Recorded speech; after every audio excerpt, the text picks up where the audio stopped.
বছর পর্যন্ত দেশের মানুষ যে পুরানো বন্দোবস্ত দেখে আসছে, জন আকাঙ্ক্ষার বিপরীতে গিয়ে ফ্যাসিবাদী কায়দায় জনগণের উপর জুলুম নির্যাতনের স্টিম রোলার চালিয়েছে, মানুষের উপর হত্যা, জুলুম, সন্ত্রাস, চাঁদাবাজি চালিয়েছে।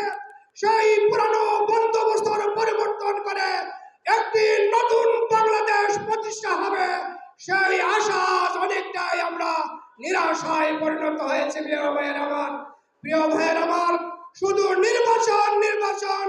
নির্বাচন দিয়ে এদেশের মানুষের আকাঙ্ক্ষার প্রতিফলন করা সম্ভব নয়।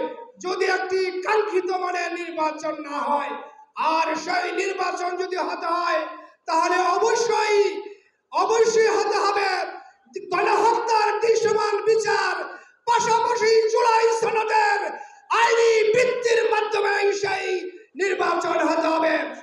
আর প্রিয় ভাইয়ের আমার, গণভোট, একই দিনে জাতীয় নির্বাচন এবং গণভোট, এটা জাতির সাথে তামাশার শামিল। এই ধরনের সিদ্ধান্ত এদেশের জনগণ মানবে না। গণভোট আগে দিতে হবে, আইনি স্বীকৃতি দেওয়ার পরেই জাতীয় নির্বাচন হবে।